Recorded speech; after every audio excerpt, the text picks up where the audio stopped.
Eh bien bonjour à tous et à toutes, j'espère que vous allez bien. Et aujourd'hui on se retrouve pour une nouvelle vidéo pour un tuto en Java. J'ai fait des vidéos dernièrement sur script, effectivement, et que j'avais arrêté parce que je me suis mis au Java et que j'avais voulu faire la création d'un nouveau projet. Donc je n'avais pas le temps de faire des tutos ou quoi. Donc maintenant j'aimerais bien prendre ce temps pour commencer une nouvelle série un peu plus importante que le script. Alors pourquoi? Parce que pour moi le script c'est une simplification de Java et qui est moins bien développé, donc moins bien optimisé. Pour des serveurs Minecraft, effectivement je vous conseillerais plutôt de faire du Java que du script. Voilà, donc ce tuto est plutôt destiné pour ceux qui désirent apprendre le Java, parce que je sais que c'est un langage qui peut faire un peu peur. Mais voilà, sachez que ça s'apprend avec le temps, que c'est une logique qui est très compréhensible. Et voilà, avec un peu de motivation, il n'y aura pas de souci. D'ici quelques temps, vous saurez très bien développer. Voilà, donc nous allons nous attarder sur la création d'un plugin en voyant plusieurs étapes. Il y aura un mélange d'apprentissage de Java et de Spigot.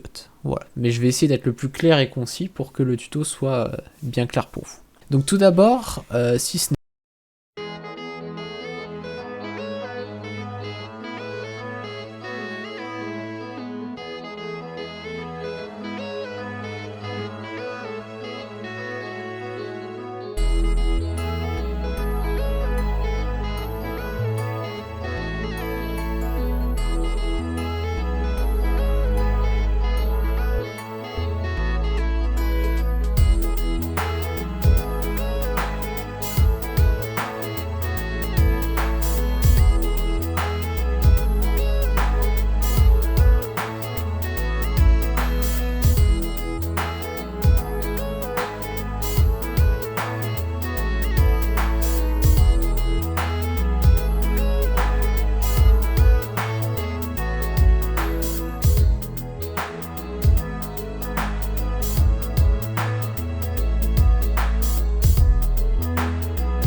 Et là, nous allons atterrir sur le project, module, machin. Donc, c'est là qu'il faut bien mettre votre SDK, donc votre Java version. Donc, si vous voulez plus d'infos sur la Java version, je préfère pas vous dire de bêtises et de vous renseigner plus sur Google, mais par exemple, je sais que moi, mes plugins sont en 1.16.5, j'utilise le Corretto 1.8. Donc, le SDK default 8 lambdas. Voilà. Donc, module, on touche pas. Librairies, alors la librairie c'est la bibliothèque en français, ce qui signifie qu'en fait vous allez devoir installer votre API. Alors l'API c'est quoi? C'est un plugin par exemple ou une aide de programmation qu'on ajoute au code. Par exemple, je sais pas, mais en gros Minecraft, vous savez, est un jeu à part entière. Et là, le Java, c'est un langage de programmation qui n'est pas créé spécialement pour Minecraft.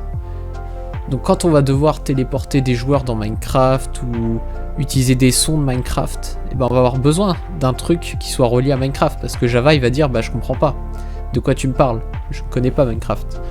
Et donc on va utiliser une API, qui va lui donner accès à des choses directement depuis Minecraft.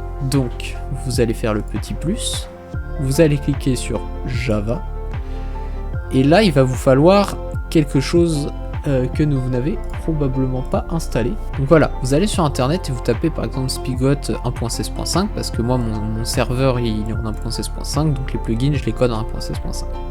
Une fois que vous arrivez sur cette page là, au lieu de créer serveur, vous cliquez directement sur Spigot machin. Il va vous télécharger le .jar, le 1.16.5.jar, et du coup vous l'aurez dans vos fichiers. Une fois qu'il est dans vos fichiers, vous le prenez ici, donc là moi c'est Spigot 1.16.5, et ensuite vous mettez OK. Voilà, donc là dans ma librairie j'ai bien mis l'API de Spigot. Donc appli, ensuite je vais aller dans Artifact, dans le petit plus, le petit jar et le from module with dependencies. Là je ne touche pas, je mets OK. Et là, vous allez enlever le petit extracted. Ça, faut l'enlever à chaque fois, il peut gêner. Du coup, là, vous choisissez le chemin dans lequel votre plugin va ressortir. Parce qu'effectivement, il faut bien qu'on le récupère quelque part pour le mettre dans le serveur. C'est à ça que sert ce qu'on est en train de faire dans le artefact. Et voilà, une fois que vous avez tout ça, normalement, là, on est bon. Vous mettez appli, OK. Donc ça, c'est les deux bases. C'est les deux trucs de base que vous devez penser à faire. La librairie et l'artefact. Une fois que c'est fait, nous allons commencer à faire la base du plugin. Nous, ce qui va nous intéresser principalement, c'est ce petit dossier source src. Vous allez cliquer droit dessus et vous allez créer un package. Donc un package, en gros, c'est comme une espèce de livre. En gros, c'est un livre qui contient des pages. Voilà. Donc là, vous avez ou même un dossier qui contient des fichiers, même c'est encore plus parlant. Donc moi, je vais créer un package. Moi, je l'écris sous forme de nom de domaine un peu. Je vous conseille de faire la même chose. Je mets fr.monpseudo. Le nom de mon plugin. Donc par exemple tuto. Alors, on va dire voilà tuto. Vous faites entrer et là vous avez votre dossier qui a été créé. Maintenant dans ce dossier, vous allez devoir créer une classe. Alors qu'est-ce qu'une classe? Une classe, bah, effectivement c'est un fichier de Java. Donc c'est le fichier de votre dossier en fait, qui c'est l'endroit où vous allez tout coder. C'est dans les classes que vous allez coder. À quoi ça sert exactement? Bah, par exemple vous faites un gros plugin, je sais pas, ou même un petit, hein, ça marche aussi, mais plus parlant avec un gros. Je sais pas, je fais un plugin Hunger Games, comme j'ai fait, et bah je vais faire une classe où ça va être le refill des coffres, où les coffres vont se remplir. Je vais faire une classe où je vais m'occuper du scoreboard des joueurs. Je vais faire une classe où, je sais pas, je vais faire la téléportation des joueurs. Vous voyez, vous pouvez faire plein de classes pour ranger votre code, en fait, pour vous y retrouver. Donc nous, on va commencer et on va créer une classe principale. Parce que oui, Java, notre plugin va avoir besoin d'une classe principale, sinon il va gueuler. Donc nous, notre classe principale, on va l'appeler main, comme en anglais, mais vous pouvez lui donner le nom que vous voulez, hein. Ça c'est pas un problème. Moi je l'appelle main parce que je m'y retrouve mieux. Voilà, donc là j'ai créé ma classe. Vous voyez, je déroule le petit package et j'ai mon fichier. Vous voyez, c'est vraiment le principe de dossier et de fichier, hein. C'est vraiment le même. Voilà. Donc une fois que ça c'est créé, maintenant il va falloir dire à cette classe principale qu'on va lui intégrer l'API de Spigot, parce qu'on l'a intégré dans le project structure, maintenant il va falloir l'intégrer dans le code. Et dans la classe principale pour qu'il le capte sur tout le code. Donc on va étendre la classe main à Java plugin. Voilà. Vous voyez, ils mettent bien, c'est une importation de org.bucket.plugin.java plugin. Donc pour l'instant, si vous arrivez à suivre, là on est en train de faire la base du plugin. Donc vraiment ce que vous devez obligatoirement faire pour faire un plugin. Maintenant dans les obligations, on va avoir besoin d'un petit fichier que l'on va créer. Donc vous allez cliquer sur le source, new et file. Et on va l'appeler plugin.yml. Voilà. Donc ce plugin.yml, c'est un petit fichier dans lequel on va mettre le nom du plugin avec un name. Donc je vais l'appeler tuto. La version de mon plugin, bah, je vais dire que c'est la 1.0, vous pouvez mettre ça à 2.0, 3.0, tout ça. C'est pas obligatoire, mais je vais mettre l'auteur du plugin, bah, c'est moi, du coup. Et le chemin pour la classe main. Voilà. Donc le chemin pour la classe main, nous avons notre dossier et notre fichier. Donc notre dossier c'est fr.lesico.tuto. Bien, voilà. Point ensuite, et là notre classe main. Voilà. Là on a le chemin pour aller jusqu'à notre classe main. Donc sachez que les trois, donc ces deux-là plus celui-là sont obligatoires. Sinon il va vous mettre une erreur dans la console quand vous mettrez votre plugin sur le serveur. Donc maintenant qu'on a ça, eh ben, on peut commencer à coder.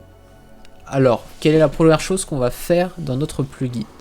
Eh bien, nous, on va d'abord lancer une méthode, ce qu'on appelle une méthode, donc, qui va retrouver le démarrage et l'arrêt du serveur.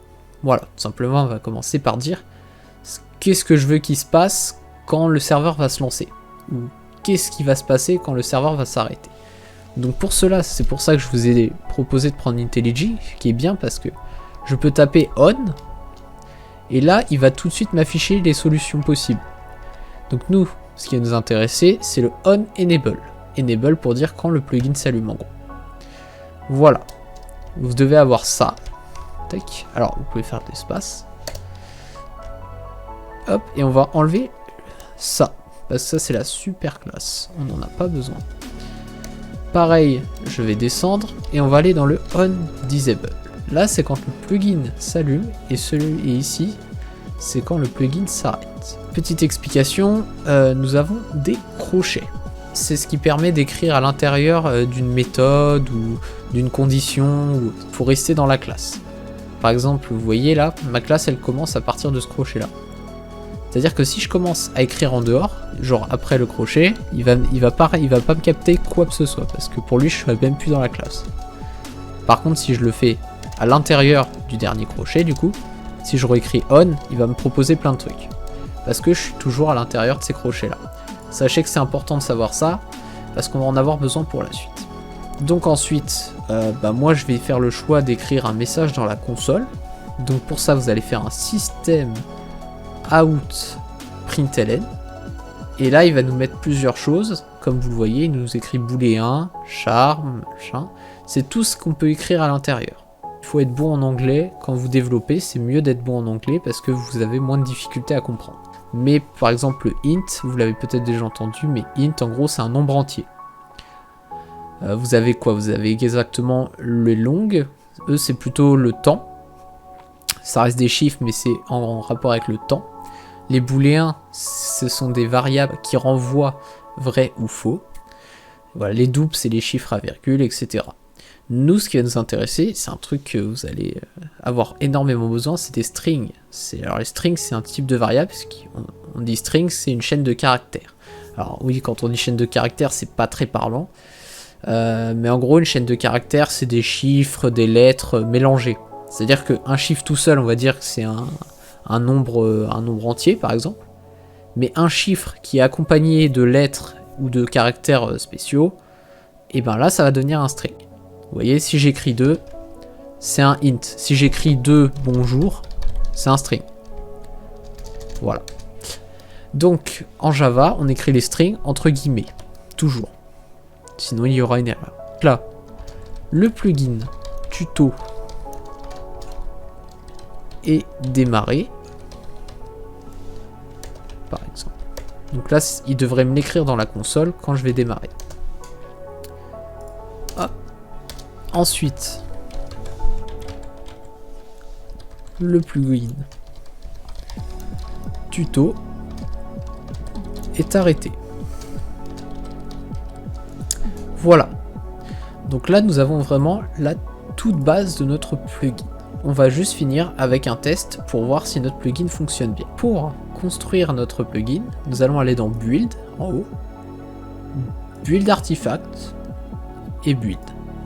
Voilà. Donc il sera dans le fichier où vous l'avez mis et vous pouvez aussi le récupérer ici dans le Out, Artifact et il est là. C'est votre .jar. Donc je vais lancer le petit serveur local. Explorer de fichiers. Donc développement, moi je l'ai mis ici dans plugin tuto. Donc là vous allez dans Out pour dire sortie, dans Artifact, plugin tuto et vous avez votre plugin ici. Et vous voyez il est bien sous forme de .jar comme nous le voulons. nous allons le téléverser. Une fois qu'il est bien dedans, nous allons allumer notre serveur local. Donc, run. Voilà.